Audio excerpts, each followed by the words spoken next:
GitHub can stop secrets before they even get committed, and it can also find secrets that are already sitting in your repository. In this video, I will show you the difference between push protection and secret scanning, and then walk through a real alert and a real remediation flow. The simplest way to think about this is secret scanning looks backward and push protection looks forward. Secret scanning finds secrets that are already in the repository.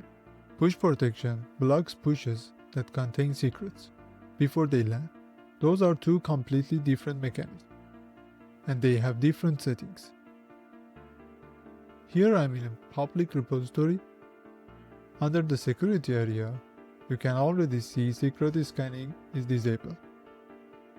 If I go into the code security settings and scroll past the dependency and dependabot section, down at the bottom, secret scanning is still disabled. I left it this way intentionally, because I want to show you something interesting about why a push still got blocked. This is a good moment to compare. In the public repository, after you scroll past the dependency section, that's where you find code scanning and secret scanning. In the private repository, you are mainly going to see dependabot features, unless you have enabled GitHub Advanced Security, in which case you will see very similar settings. So for following along with secret scanning, a public repository is a way to go. Now here is the key twist. When the push failed, you can see remote rejected. You can see why. You have also some links to documentation, and also show us the location of the issue. Note that the output here doesn't show the API key because of the security reason. So if the repo isn't scanning for secrets, why exactly was the push blocked? The answer is that push protection can also exist at the user level. In your own account settings, go to the code security. There's a push protection for you personally, and that means anytime you push to a public repository, that push will be blocked. If it contains a secret, no matter what the settings are in the repository itself. That's what happened here. The repo had no secret scanning, but the user had push protection on. That's the distinction to remember. Push protection has two prongs, a user level and a repository level. At the user level, a bypass just asks, "You sure?" At the repository level, the bypass actually requires a reason. You have to choose a reason before GitHub lets you push through. But scanning a repository for existing leaked secrets, that is a repository setting. You need to enable that in the repo itself. Now let's enable secret scanning in the repository. Once I do that and scroll back down, GitHub shows two separate settings right here. The first one is scanning the repository for secrets. That's what I just enabled. The second one is the repository level push protection.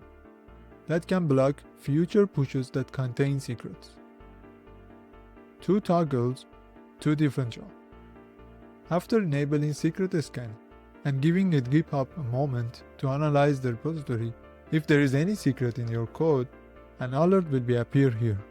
Now I don't have any secrets, but we can see a sample alert in GitHub documentation. Before that, it's worth noting, these secret scanning alerts live in the same security tab as your dependabot alerts, just under a different tab, so everything is in one place.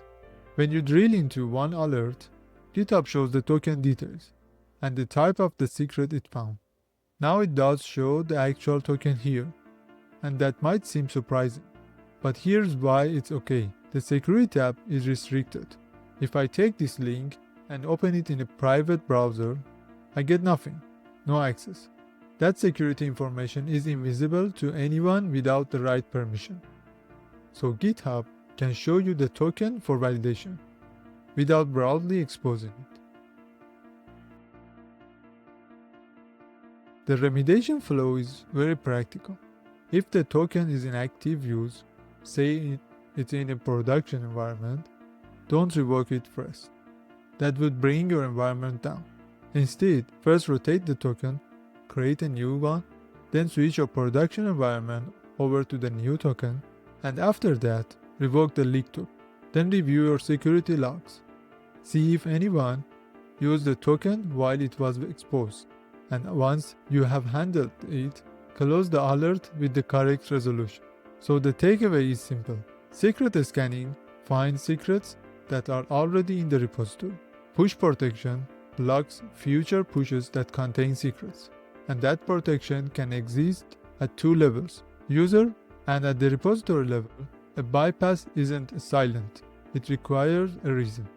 And with that, you have a solid foundation in the basic security features GitHub gives you out of the box. Dependency scanning, secret detection, push protection, and alert remediation.